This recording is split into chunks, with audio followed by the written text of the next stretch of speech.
Josué capítulo 1, nós vamos ler especificamente os versos 6 a 9.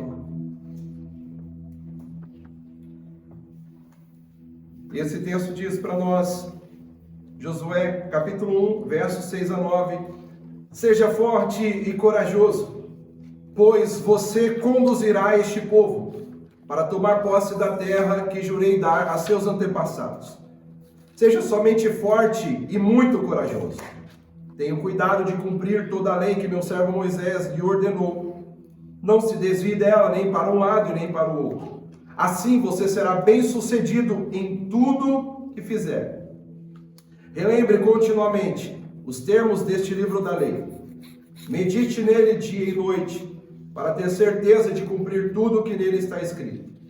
Então você prosperará e terá sucesso em tudo que fizer. Esta é minha ordem. Seja forte e corajoso. Não tenha medo nem desanime, pois o Senhor seu Deus estará com você por onde você andar. Aleluia. Queridos irmãos e irmãs, essa semana, como eu acabei de dizer, desde terça-feira, eu estou clamando e dizendo: Deus, o que o Senhor quer falar com a gente? Vocês sabem que mensalmente eu sempre estabeleço uma temática para a gente trilhar, e tanto na terça quanto no domingo nós caminhamos focados. Estamos às terças-feiras falando sobre graça, mas para os domingos eu não estabeleci nada específico, até porque tinha por base de que um domingo eu estaria ministrando fora, no outro domingo teria outro pastor ministrando aqui, como é o caso do próximo domingo.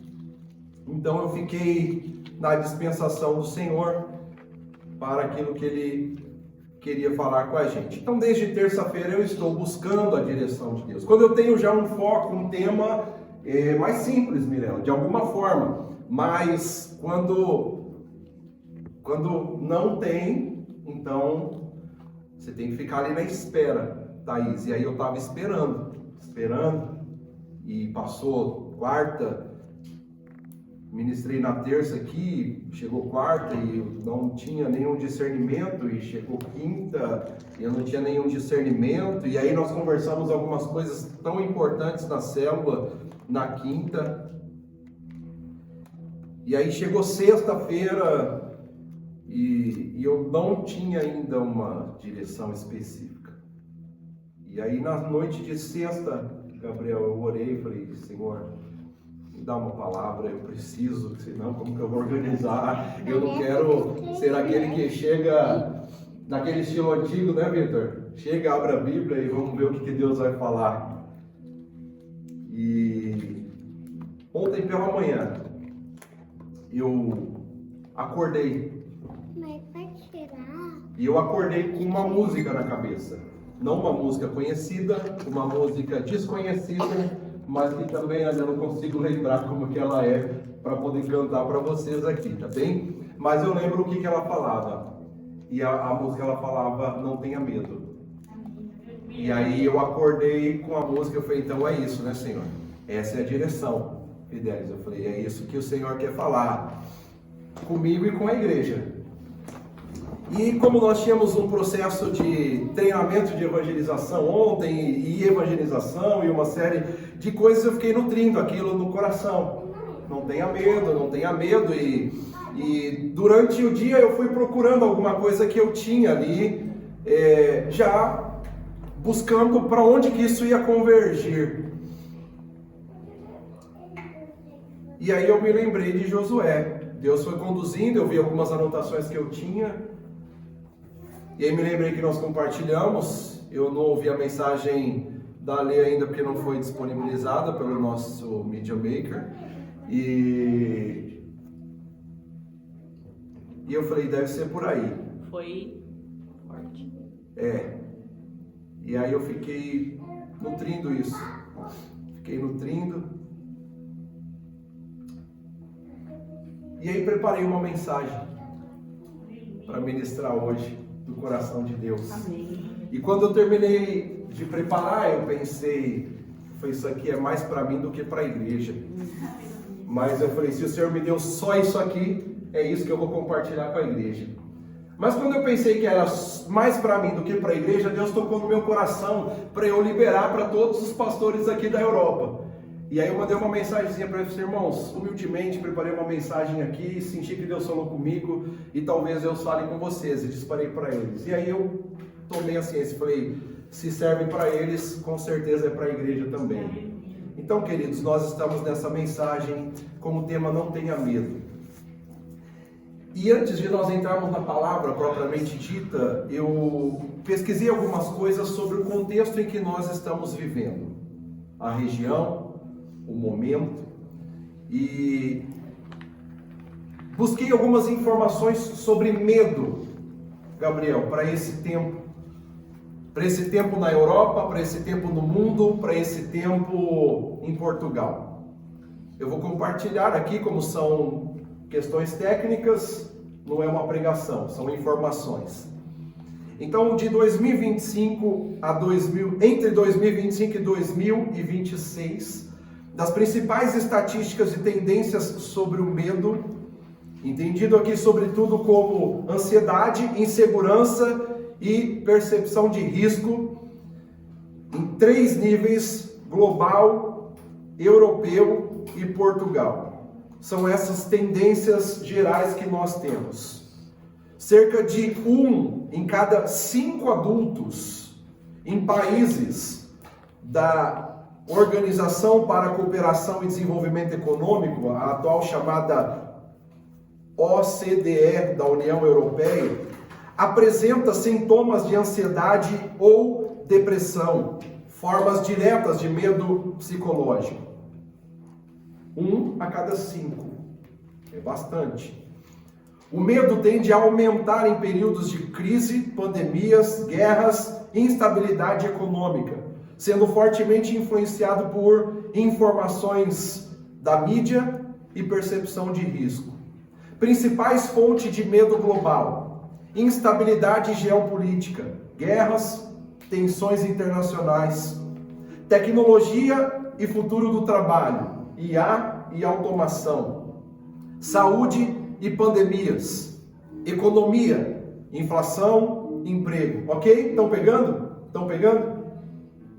Exemplo recente: cerca de 42% das pessoas globalmente expressam receio face a tecnologias como robôs, com variações por país. Essas informações trazem para nós o seguinte resumo: o medo global hoje não é dominado por uma única causa, ele é multifatorial, combinando insegurança econômica, tecnológica e geopolítica. Isso é global, Fidelis. No contexto europeu especificamente, níveis de medo e preocupação: 68% dos europeus dizem que o seu país enfrenta ameaças relevantes. 52% dos cidadãos da União Europeia sentem-se pessimistas quanto ao futuro do mundo. Tipos de medo predominante na Europa: primeiro, segurança e guerra. Até 80% em alguns países estão preocupados com segurança nacional. Cerca de 51% consideram alto o risco de guerra com a Rússia.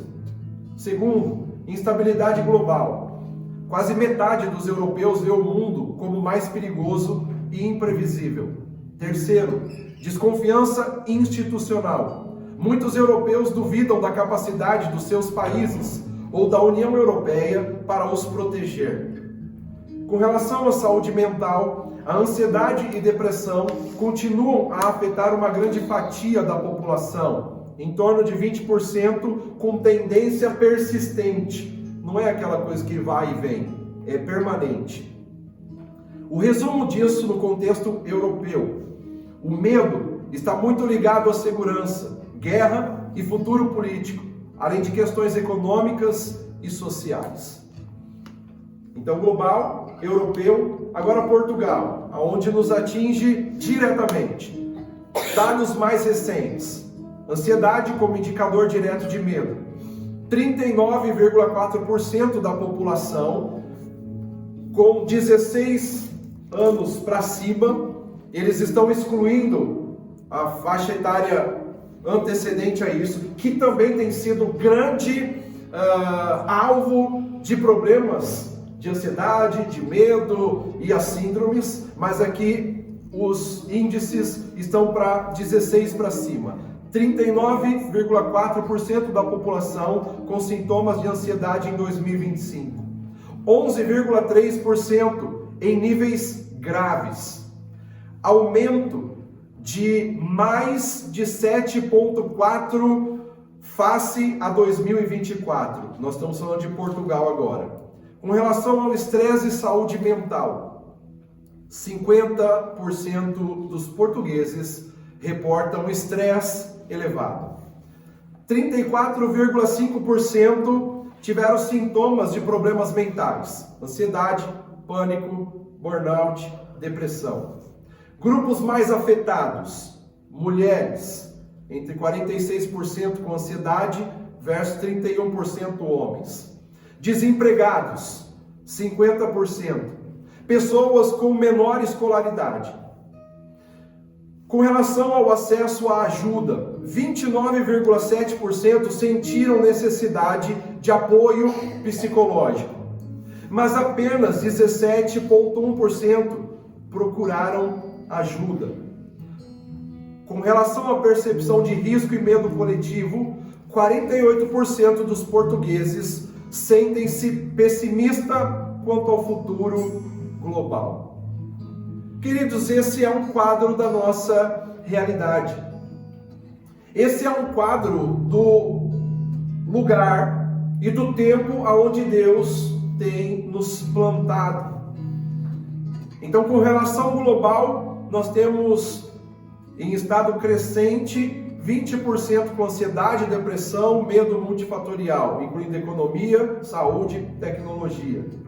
Na Europa, 52%, meus irmãos, mais da metade da população europeia, elas são pessimistas. 68% percebem ameaças, foco em guerra e segurança. E em Portugal, 39,4% com ansiedade, 50% estresse e aumento significativo recente.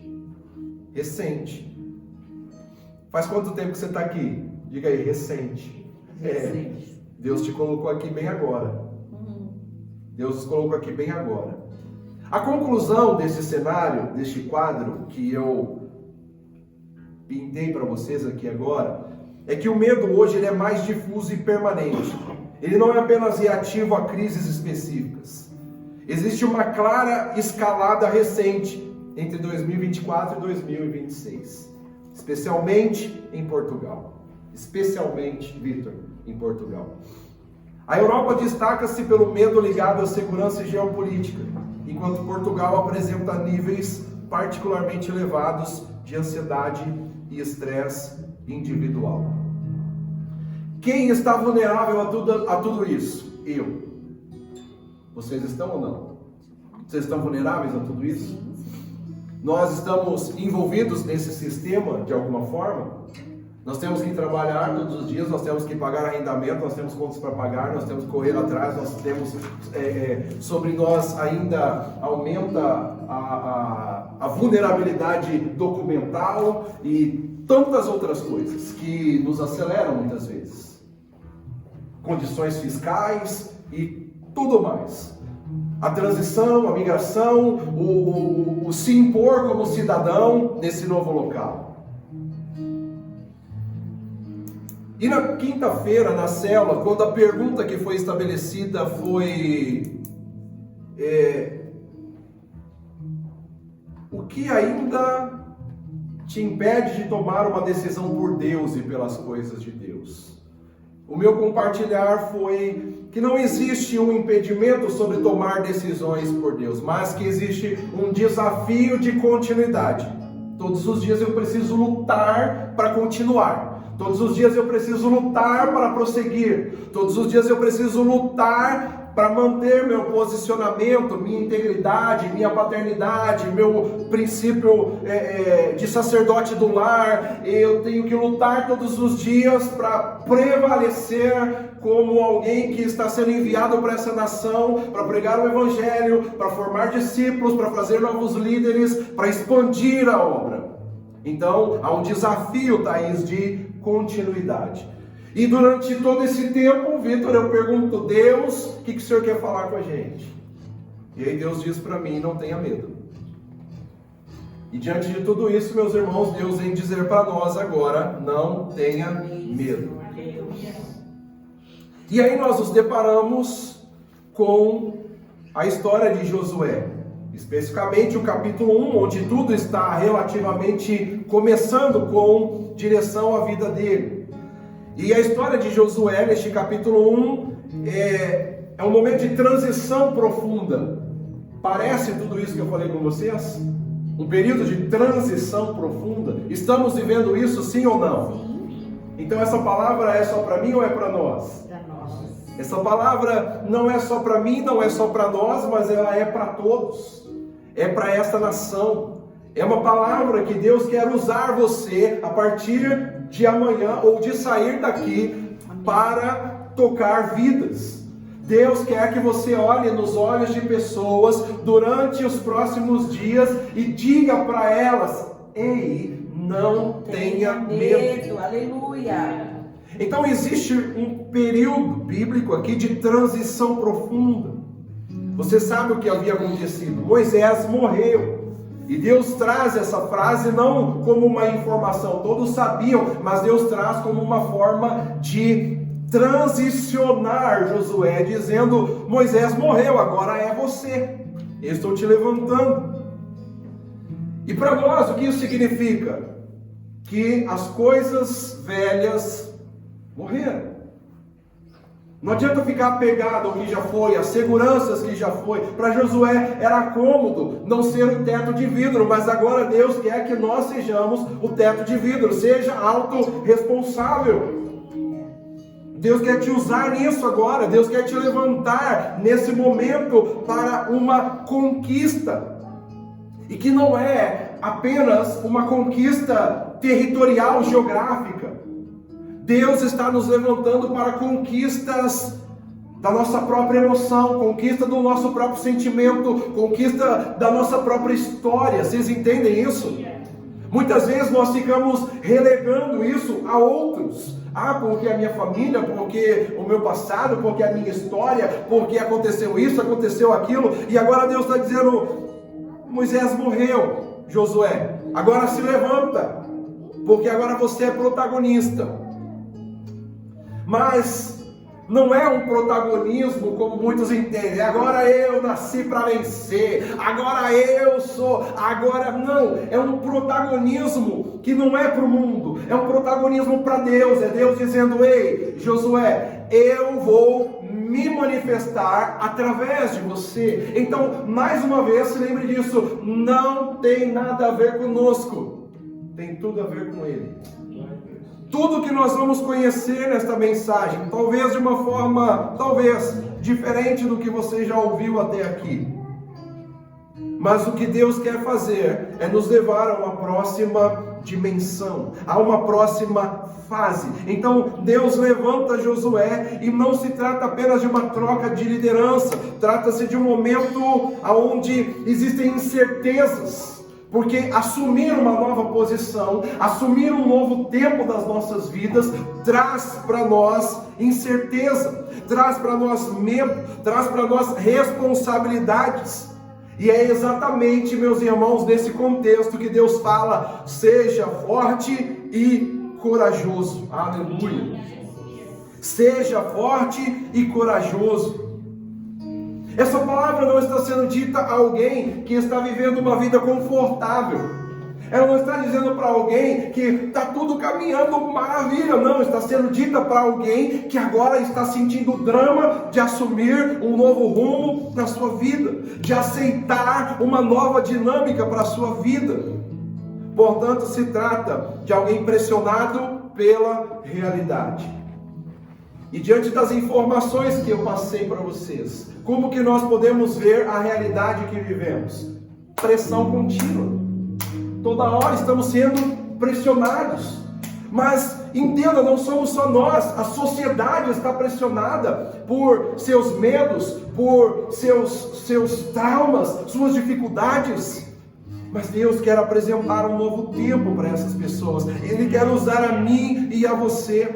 Então, quando nós olhamos para o contexto europeu, especificamente para Portugal, nós percebemos um tempo de transição, onde nós estamos vendo cada vez mais uma sociedade secularizada. Vocês já ouviram falar sobre isso? Sociedade secularizada, a Europa está secularizada. Mas o que é, Júlio, uma Europa secularizada? O que é, Gabriel, um Portugal secularizado? Se trata de um contexto social onde a cultura, a religião, ela perde o seu papel central na organização da vida.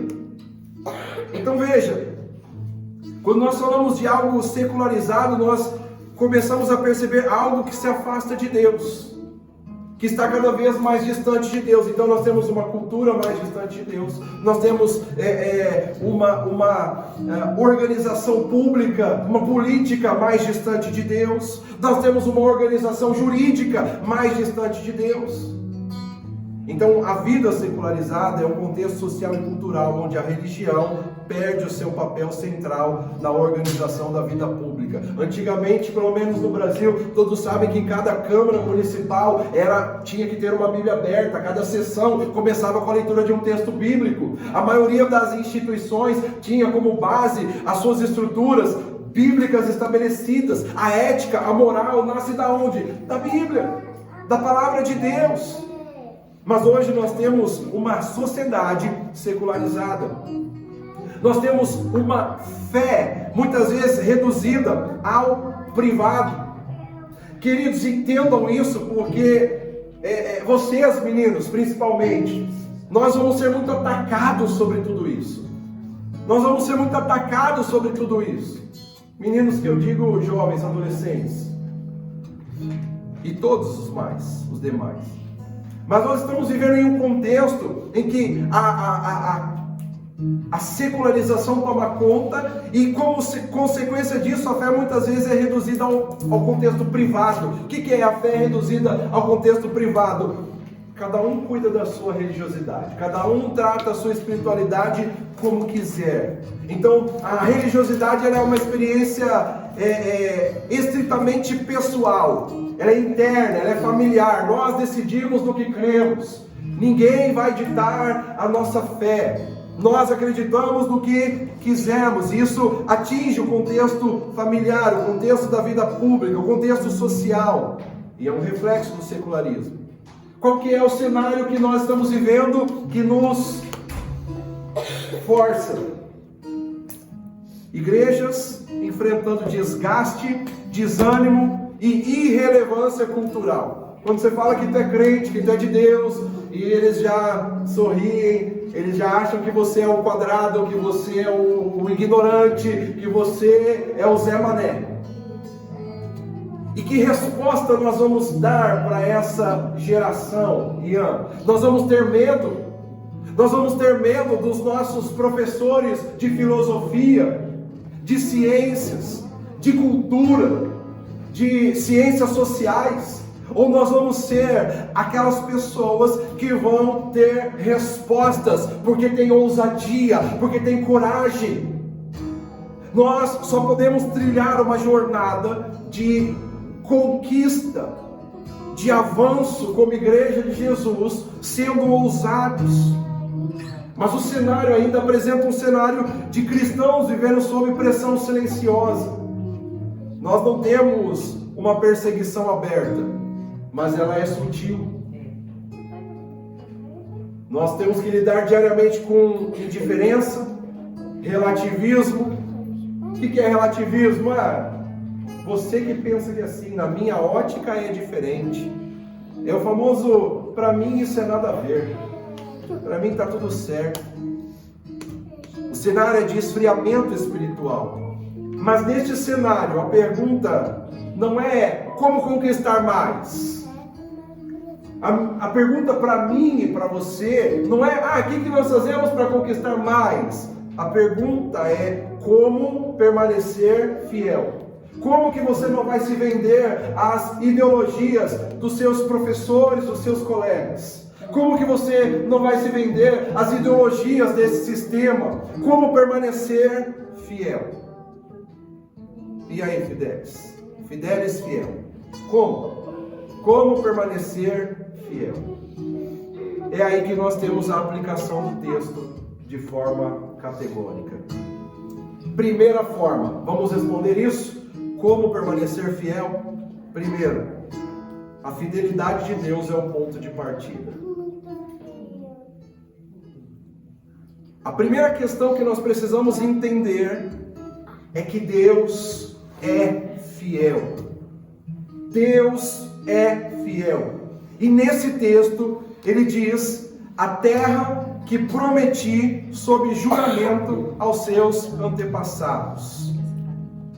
Isso demonstra para nós que antes de qualquer ação humana, existe uma verdade central: Deus é fiel às suas promessas. Quem crê que está nesta geração, neste tempo, nesta nação, como um instrumento de Deus? Quem crê nisso? Amém. Então, se você está debaixo da responsabilidade de Deus, não se esqueça dessa verdade: Deus é fiel às suas promessas. Amém.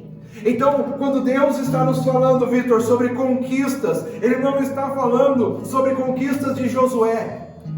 Quando Deus levanta Moisés, quando Deus levanta Josué, quando Deus levanta Israel, mas também quando Deus nos levanta, Ele está dizendo: eu estou usando vocês para a realização das minhas conquistas. Nós somos alvos da instrumentalidade nas mãos de Deus. Nós não estamos aqui para as nossas próprias conquistas. Deus não está nos colocando aqui nessa terra para a gente ganhar em euro. Deus não está nos colocando aqui nessa terra para a gente andar de carro bonito, legal e fish. Não. Deus não está nos colocando aqui para comer comidas de melhor qualidade. Deus está nos colocando aqui para realizar as conquistas dele. Então, conquistar uma nação, como era o papel de Israel, conquistar nações, conquistar povos, o que Josué estava sendo levantado para cumprir, era o cumprimento de algo iniciado muito antes. Então não era para Josué que havia sido dado uma diretriz. E eu quero dizer para vocês, meus irmãos, que o avivamento prometido sobre a nação portuguesa não é uma promessa que está sendo dada para nós agora. Essa é uma promessa que já foi dada para homens e mulheres aqui nessa terra. Muitos homens já choraram, já clamaram, já espernearam diante de Deus em favor dessa terra para chegarmos neste momento. Vocês entendem o que eu estou dizendo? Então, o avivamento que Deus tem prometido é um avivamento dele, por ele e para ele. Então, se você falhar, se você decidir morrer no deserto, o avivamento vai acontecer do mesmo jeito, porque é uma promessa de Deus. E Deus sempre terá os seus Josués e as suas Josuelas. Aleluia. Então, amados irmãos, nós precisamos corrigir a tendência comum de pensar que a obra depende de nós. Não depende. Pensar que nós medimos sucesso por resultados visíveis. E olha, vocês lembram que eu comecei dizendo que eu pensei a princípio que essa palavra era para mim e só para mim. E Deus está dizendo: pare de pensar que a obra depende de você. Porque eu fico bravinho quando algumas coisas não estão acontecendo, quando eu penso que deveriam acontecer. Ele diz para mim: para de medir sucesso por resultados visíveis. Muitas vezes, meus irmãos, na minha trajetória, dentro do templo, eu dobrava o joelho e começava assim: Deus, mas por que o fulano não vai, não flui, e não acontece, e por que isso não está acontecendo ainda, e por que isso não está, e aquilo e aquilo outro. E Deus falava assim: está ouvindo aí esse irmão que está orando aí agora? Está ouvindo aí essa irmã que está orando? Aí eu: sim. Lembra quem ele era? Sim. Lembra como ele vivia? Sim. Como que ele está agora? Nota 10, nota 1000. Eu estou trabalhando. Meu Deus, e eu ficava, aí eu entrava embaixo da cadeira, aí eu chorava e esperneava mais ainda, dizendo: Deus, me perdoa. Então, queridos, existem coisas acontecendo que, ainda que nós não estejamos vendo, já estão acontecendo. Diga para o seu irmão: já está acontecendo. Quando nós entendemos a fidelidade de Deus e sabemos que a obra é dele, nós precisamos parar de confundir fidelidade com crescimento numérico. Porque o que a gente faz? Mas eu estou orando tanto, eu estou sendo fiel, eu estou jejuando, eu estou... E aí de terça-feira a gente está aprendendo aqui que isso é a pior besteira que a gente faz, porque tudo é graça, nada é porque a gente está fazendo alguma coisa. Agora, pensar sobre tudo isso, queridos, para o nosso contexto de igreja. Está entendendo? Cadê a igreja que está começando aqui? Cadê as bases dessa igreja? Diga eu. É isso, vocês mesmos. Deus está dizendo para nós que ter essas informações é essencial aqui nesta terra, porque muitos servos de Deus trabalham há anos com poucos frutos visíveis, em ambientes resistentes ao Evangelho, enfrentando diariamente a apatia espiritual. É assim que está. E o que isso gera? Em mim, frustração, claro, frustração. Mas o texto nos lembra: a obra é de Deus antes de ser nossa. Aleluia. No Novo Testamento, Jesus ele reafirma isso. Mateus 16, 18. Eu edificarei a minha igreja. Aleluia. Eu edificarei a minha igreja. Então, meu irmão e minha irmã, apenas se posicione nessa atitude, nessa visão de privilégio. Agora no almoço, a Laura perguntou para mim: pai, como que é ser pastor?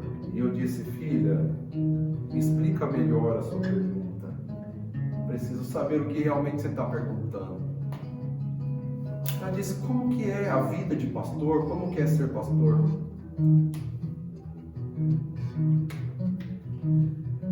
E aí eu respirei, comi mais uma garfada da comida e eu disse: filha,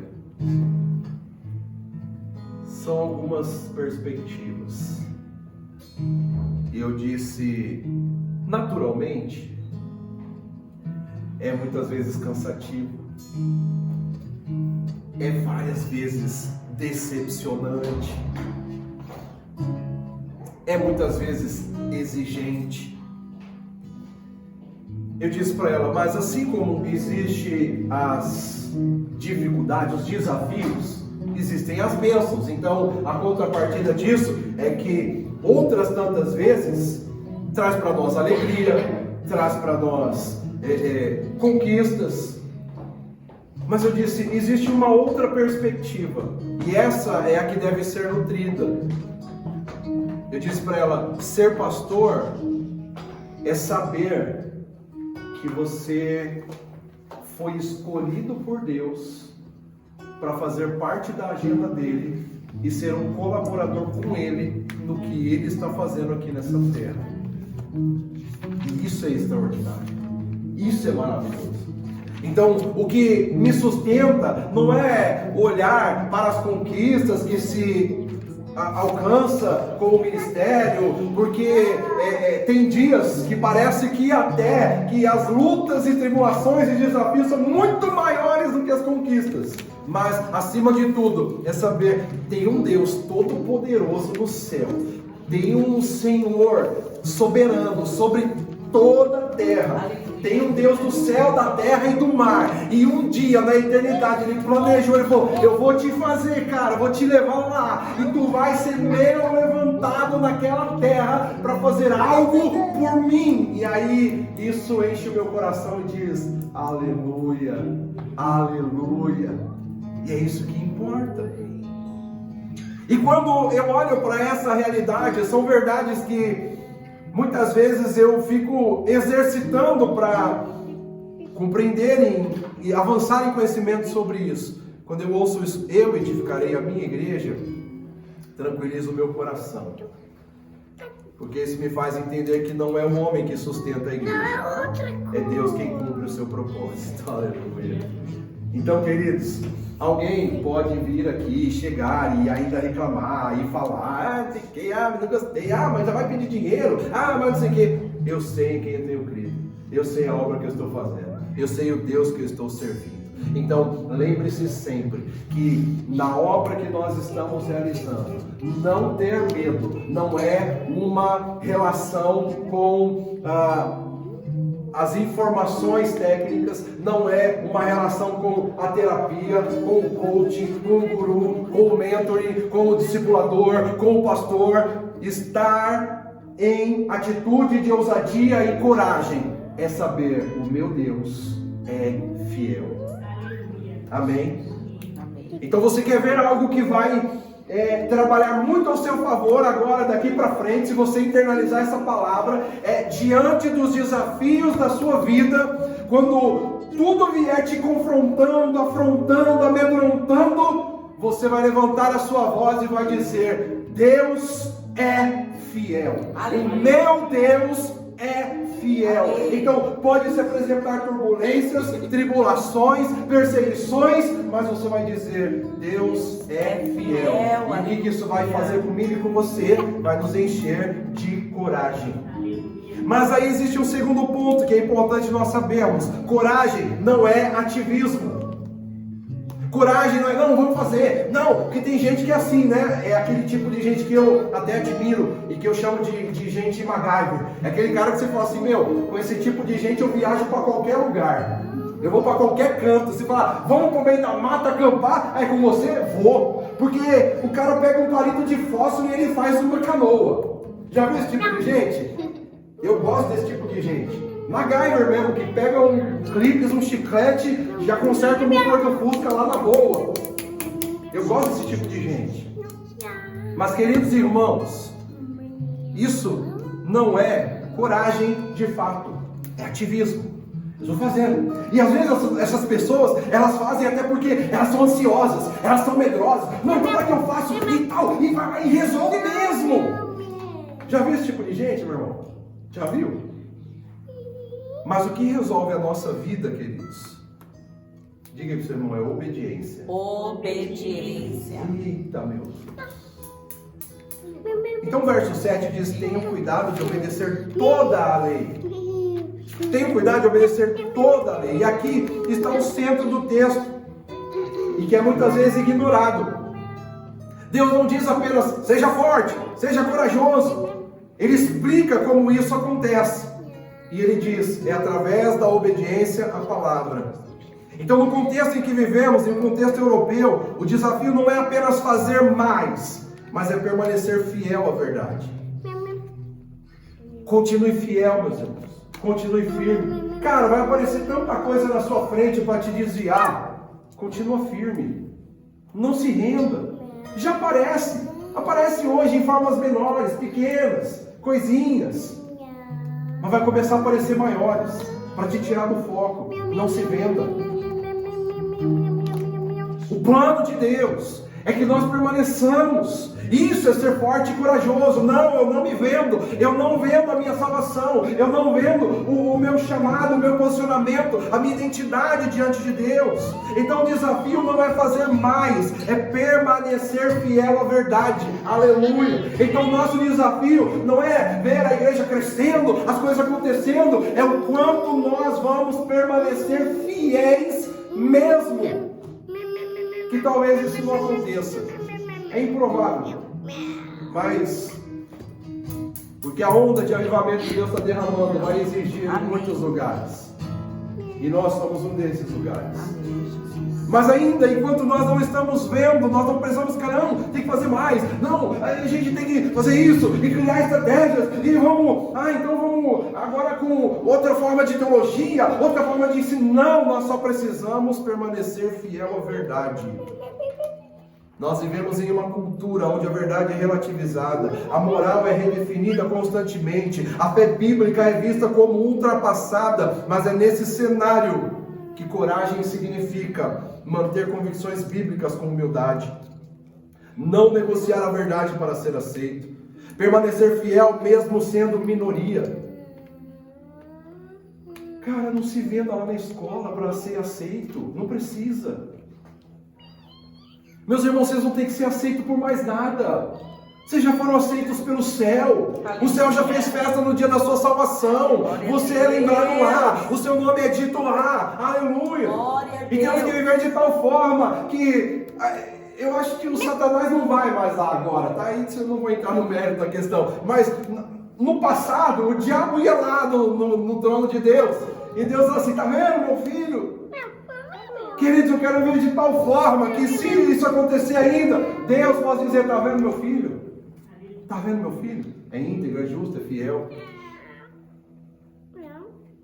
Eu só espero que Deus não mande provações como de Jó, mas...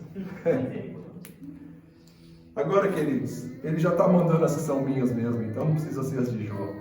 E Ele vai mandar as suas Ele vai deixar acontecer. Então nós precisamos disso. Manter convicções bíblicas com humildade. Não negociar a verdade para ser aceito. Permanecer fiel mesmo sendo minoria. E lembre-se de uma coisa: coragem não é barulho, coragem é consistência. Uau!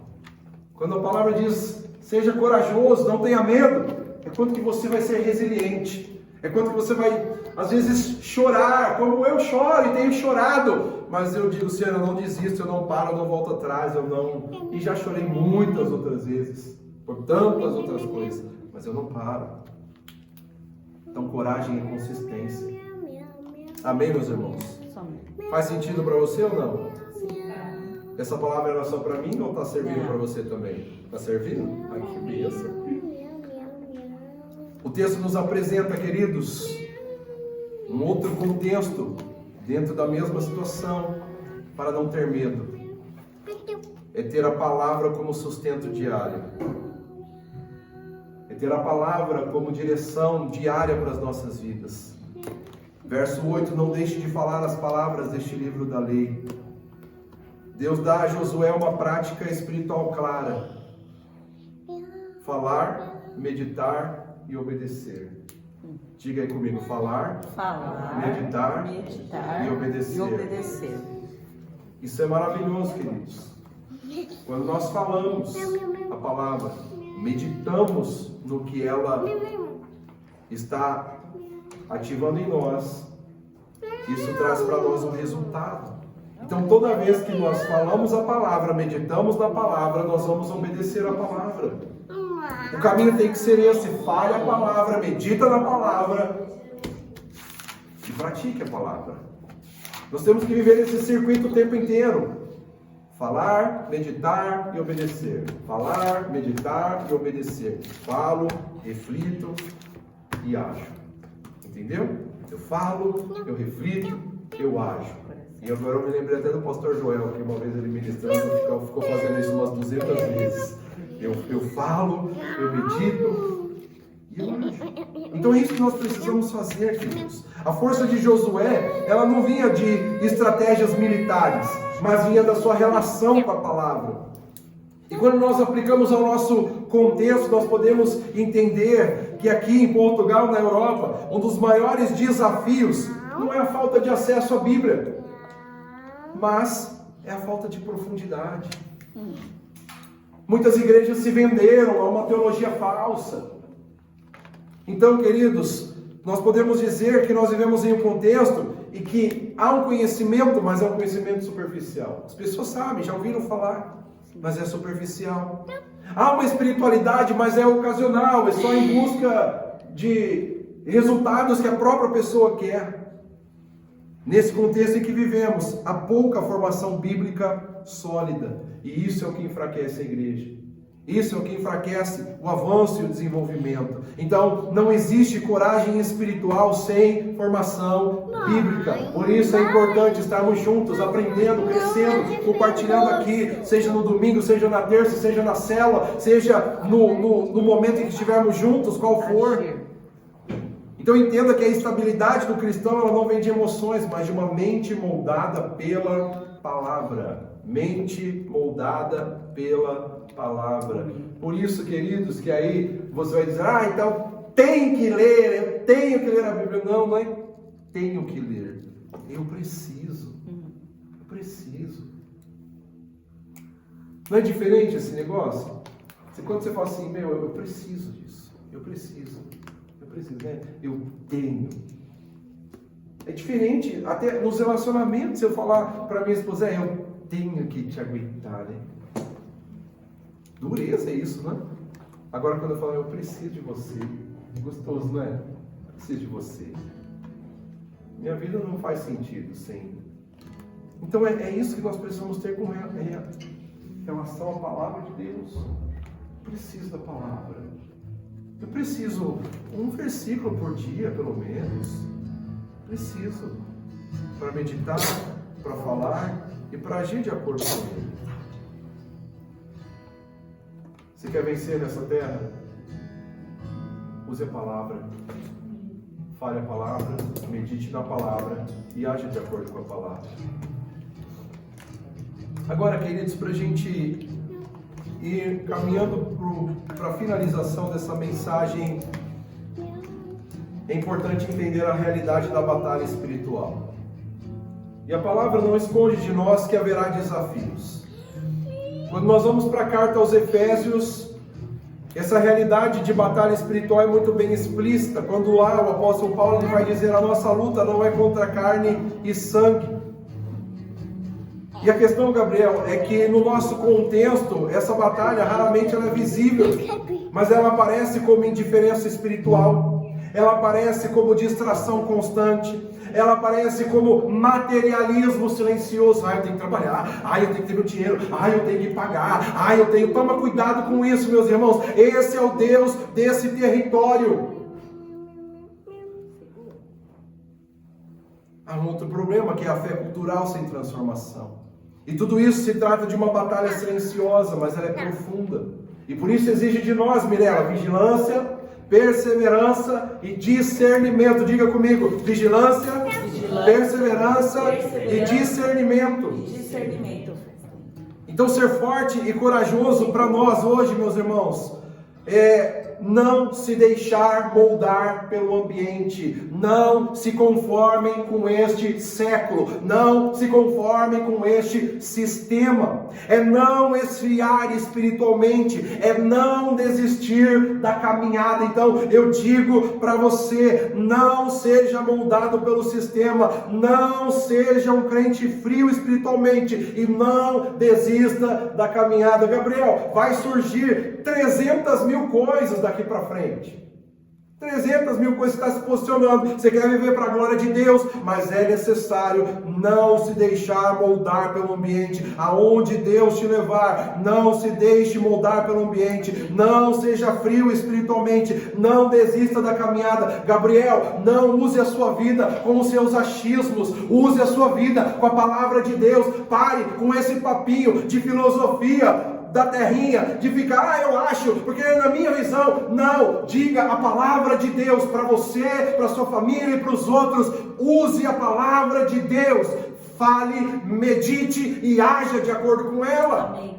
Porque muitas vezes nós vamos nos auto-enganando e nós vamos criando o nosso sistema religioso. Não, porque na minha visão, porque, olha, imagina a cena. O Gabriel, ele é bom nisso, né? Eu já estou denunciando o Gabriel aqui para todo mundo ouvir depois. Gabriel é bom para filosofar, é da terra. É da terra. Eu lembro que os meus amigos da terra, eles eram todos filósofos, assim, eles filosofam e eles montam o cenário. E o Gabriel é assim, não é? Na nossa cela ele vai lá e fala: não, porque imagina a situação, isso é lindo, Deus vai usar isso poderosamente, extraordinariamente, mas tem que ser falando a palavra, meditando na palavra e agindo de acordo com a palavra.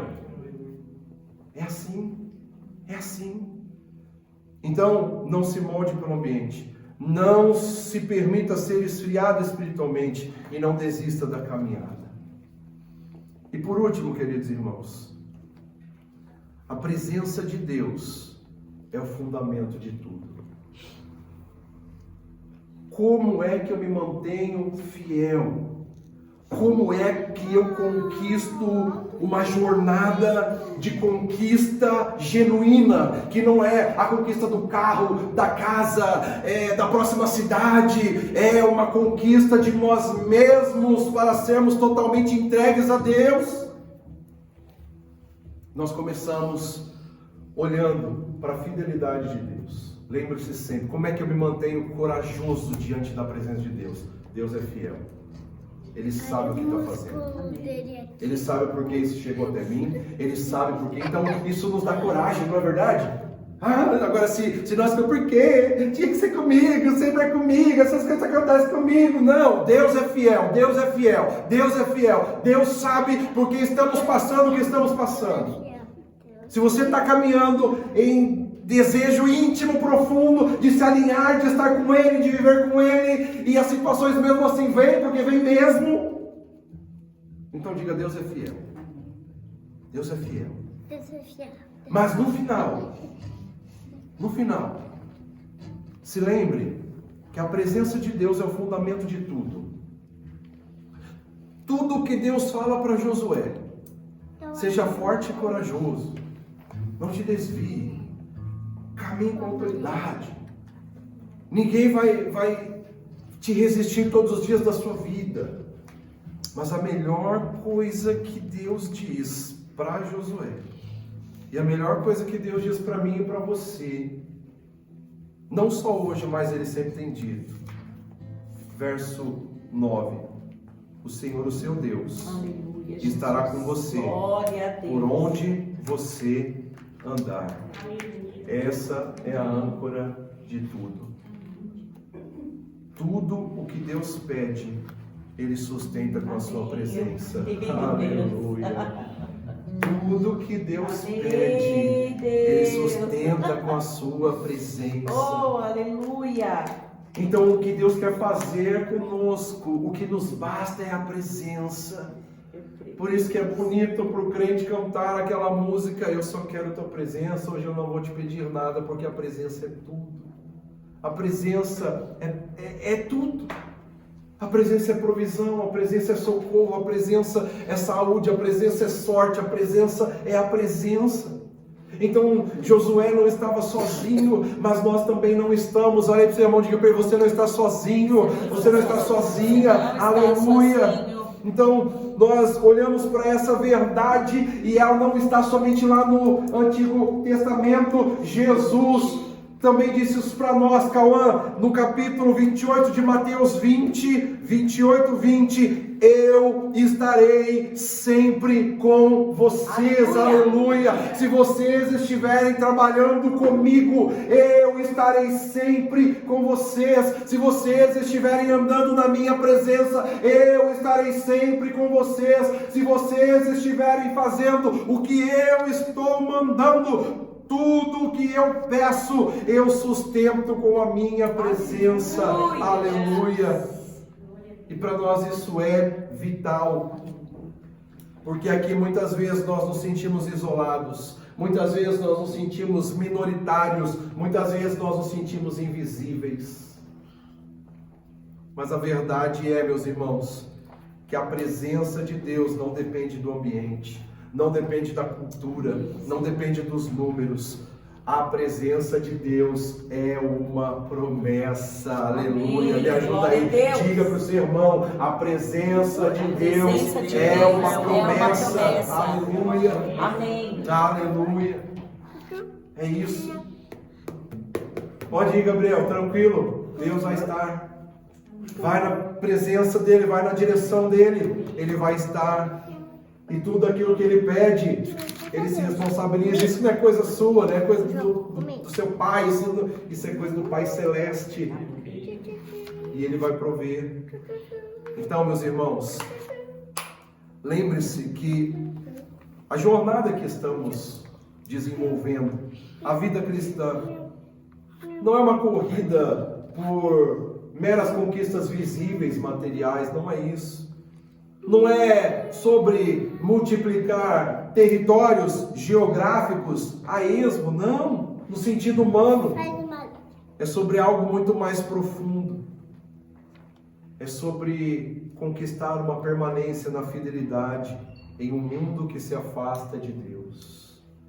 Em um mundo que se afasta de Deus, seja fiel. Nós vamos ter lutas diárias? Sim. Nós vamos ter momentos que parece que é um leão por dia? Sim, vamos. Nós vamos ter diversas adversidades? Sim. Não. Mas a questão, queridos, a resposta bíblica é que não é o ativismo que vai resolver a nossa situação. Não é o pensamento de, eu tenho que orar mais, eu tenho que ler mais a Bíblia, pelo amor de Deus, meu Deus, não. É quanto que você está permanecendo fiel. Então não é ativismo. O que Deus está pedindo de nós é fidelidade. O que Deus está pedindo de nós é obediência. O que Deus está pedindo de nós é perseverança. Por isso hoje a palavra continua ecoando para mim e para você. Seja forte. Seja forte na palavra. Seja corajoso. Seja corajoso na fé. Permaneça firme. Permaneça firme na presença de Deus. E mesmo em contextos difíceis como o nosso, essa verdade permanece. Deus continua conduzindo o seu povo. Aleluia. Aleluia. Deus continua cumprindo suas promessas. Deus continua presente. E isso é suficiente para seguirmos em frente. Tema da mensagem de hoje: não tenha medo. Serviu para você? Não. Amém. Então fique de pé Aqui. e agradeça.